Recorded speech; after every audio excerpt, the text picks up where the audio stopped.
हाँ जी। जी भाई साहब, किस तरह का धरना प्रदर्शन था और आज आपने समाप्त किया जूस वगैरह पी के, क्या था? हमारा धरना प्रदर्शन नहीं था। 14 नवंबर से हमारे पूर्व में हुए समझौतों को लेकर के भाई आमरण थोड़ा अनशन पीछे के द्वारा शुरू किया गया था, जिसमें कई साथी हमारे साथ बैठे जिनका स्वास्थ्य खराब होने के कारण भर्ती करा दिया गया।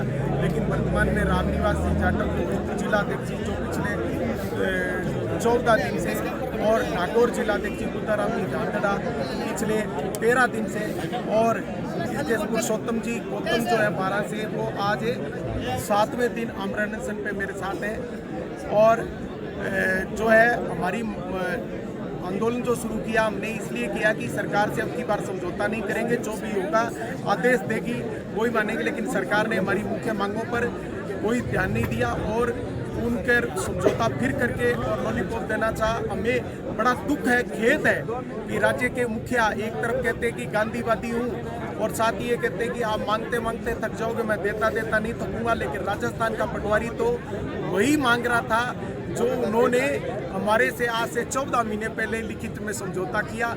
लेकिन हमें हमेशा जीवन भर दुख रहेगा कि अपने आप को गांधीवादी कहने वाले मुख्यमंत्री के कार्यकाल में भी एक अनशनकारी गांधीवादी तरीके से जो है आंदोलन करके 20 दिन बाद आमरण अनशन और हमारा आंदोलन हम स्वेच्छा से वापस लेके जा रहे हैं, क्योंकि सरकार के पास कुछ नहीं है शायद हमारे को देने के लिए। लेकिन फिर भी हम आशा करते हैं कि सरकार शायद इस विषय पर भविष्य में जो है संवेदनशील रहेगी और सकारात्मक काम करेगी। भावी रणनीति क्या रहेगी? भावी रणनीति हमारी यही है कि हम आज से अपना कर्तव्य पथ पे लौट रहे हैं, पूरा कर्तव्य करेंगे, जनता के प्रति जो हमारे कर्तव्य वो करेंगे। लेकिन गांधीवादी तरीके से हमारे कर्तव्यों को करते हुए जिस तरह से भी सरकार का ये सहयोग कर सकते हैं, हम सरकार का ये सहयोग। तो आंदोलन के लिए आगे क्या रहेगी रूपरेखा? आंदोलन पर आ जाओगे तो आंदोलन आपने स्थगित कर दिया है, मांगे आपकी पूरी नहीं हुई है, क्या आश्वासन दिया है जो आपने स्थगित किया है स्वास्थ्य की दृष्टि के अलावा? हमने आश्वासन और लिखित समझौते की 2 बातों को शुरू से नकार दिया था। हमारा न तो आश्वासन लेने का कोई मानस है, न कोई हमारा जो लिखित समझौता। आज भी सीएमओ से लगातार फोन आ रहे थे, इस बात में संपर्क किए जा रहे थे कि आप समझौता कर लो। वो हम सीएम साहब से अपील करवा देते हैं, हम आरएम से अपील करवा देते हैं। लेकिन हमने कहा कि अपील, आह्वान या आश्वासन से हम नहीं जाएंगे, तो आदेश दो, वरना हम शुभेच्छा से दूसरी तरफ जा रहे हैं। तो अब फिर आगे अपनी मांगों को कैसे मंगवाने के लिए कार्रवाई करेंगे? हम फिर लड़ेंगे जब भी उसकी कोई तारीख तय करिए? हम फिर लड़ेंगे जब भी उसकी कोई तारीख तय करिए? कोई तारीख तय नहीं की। जब भी हम आपस में बैठेंगे, हमारे साथियों का जो अनशनकारी है उनकी रिकवरी होगी और उसके बाद हम जो है बैठ के आगे समय आने पर हम ठोस जो है रणनीति के साथ आंदोलन समाप्त कर दिया।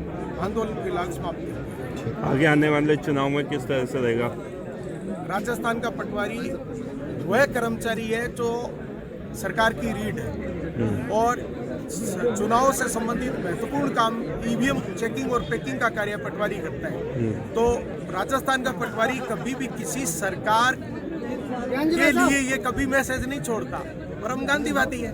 हमारा कर्तव्य बनता है कि हम चुनाव को पर किसी भी प्रकार से कोई है उसमें हमारा ये नहीं रहना चाहिए। हम चुनाव के बारे में कोई टिप्पणी नहीं करेंगे। चुनाव जनता का काम है, जनता जिसे चाहेगी उसे वोट देगी। हमारा चुनाव से संबंधित कोई सरकार को नहीं है, सरकार का काम है, सरकार चुनाव करवाएगी, जनता जिसको चुनेगी उसको चुन लेगी। ठीक है। आपका कितने दिन का धरना था? करना नहीं, मेरा अनशन चल रहा था। आज 20वां दिन। नाम बता दीजिए। मैं राजेंद्र कुमार नीलेवाल, प्रदेश अध्यक्ष राजस्थान पटवारी। Thank you.